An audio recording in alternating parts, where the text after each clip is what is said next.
Hey, hey, hey.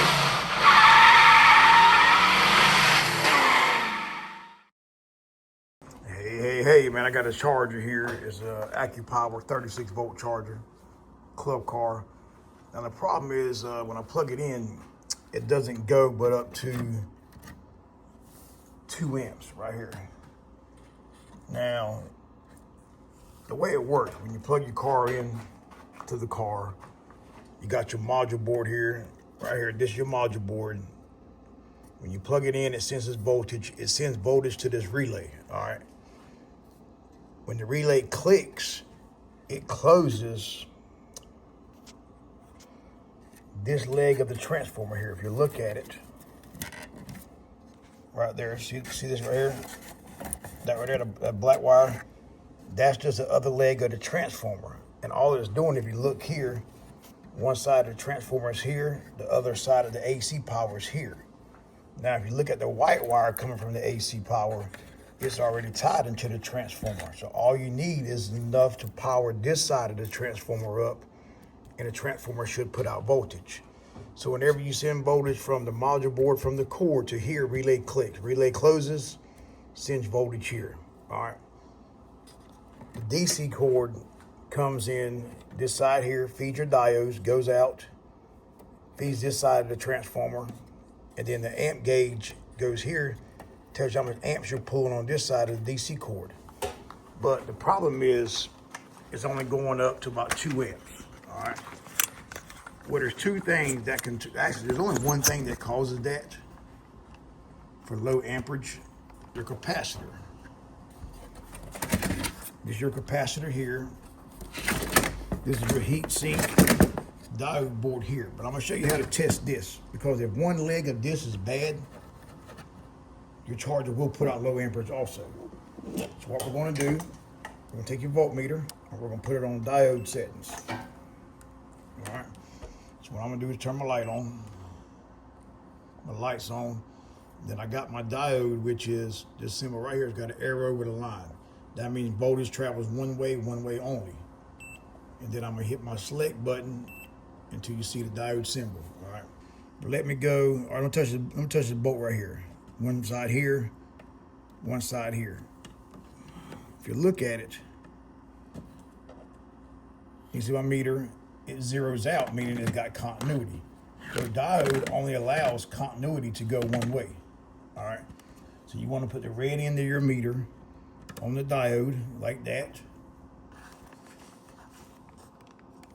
And then you want to put on the heatsink board behind it, which is this right here, like this.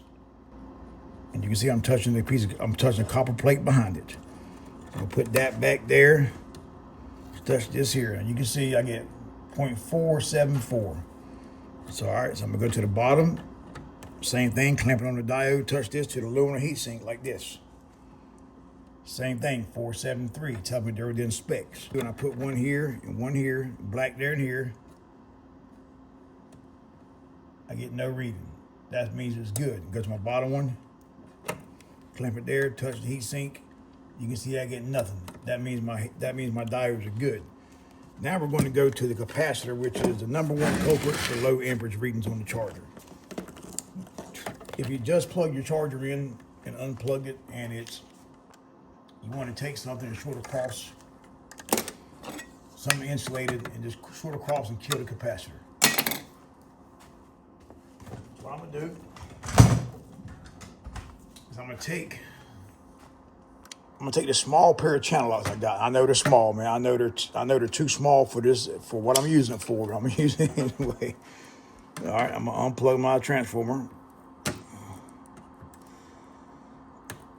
It's about like going fishing right here. Man, you come back, you got this 17-foot fish. That's what I got here. This 2-inch pair of pliers. All right, have that unplugged. Now we're gonna test your capacitor. So now what you wanna do is go back here. Then you want to keep pushing the button until your meter goes right there to UF. You can see right there, UF. All right. Now the way it works, depending on what type of capacitor this is what number it is. I'm gonna show you once we figure out what number it is. That way we know if it's good or bad. All right. So I'm gonna take it, put one leg here, other leg here.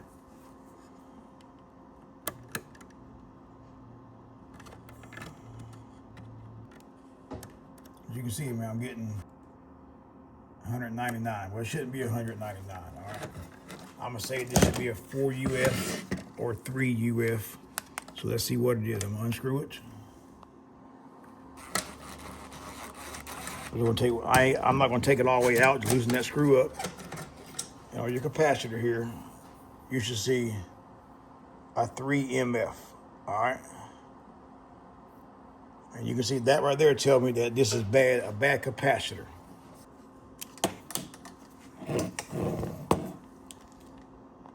Now you have to go back with this style capacitor, because if not, you'll burn the transformer up if you put one that's too high. All right, so I have that on there, and I'm gonna touch this right here. And you can see there, back at it again, 199. That's a bad capacitor there.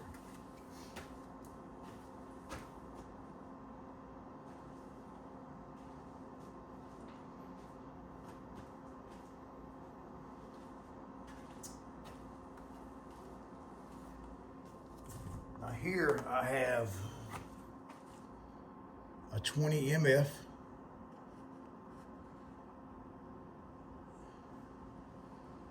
Minus 3% plus 3%. So 3% of 20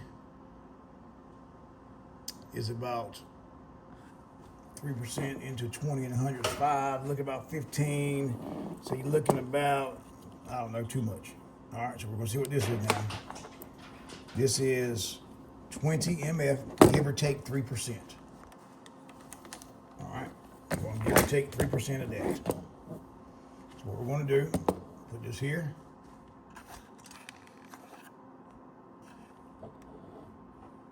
Turn the light off. We might be able to turn the light off. Look, now it's holding. There we go. And I'm going to touch it here.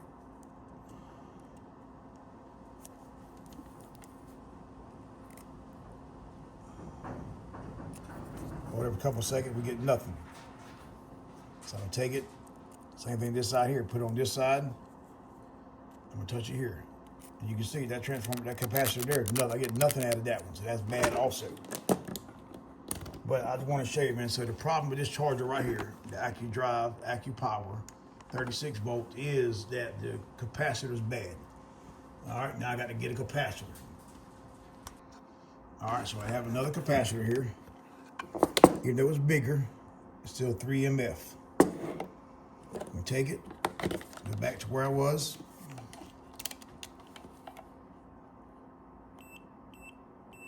Right there, all right.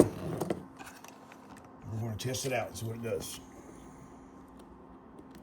One side there,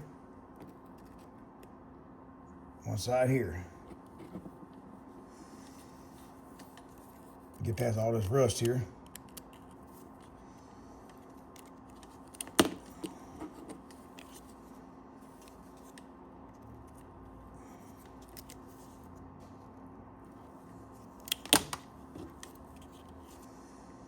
It looks like none of these capacitors I have is good. I just took this out of a charger. Here's another charger.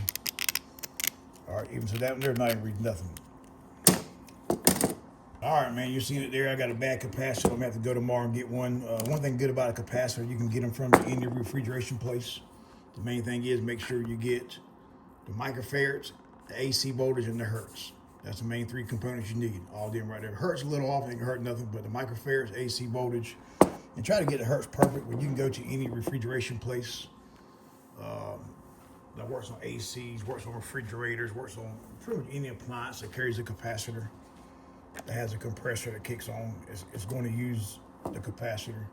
You can do that. But all right, man, y'all seen it here, man. I'm gonna show you how to, once I get the other, I'm gonna get a capacitor tomorrow.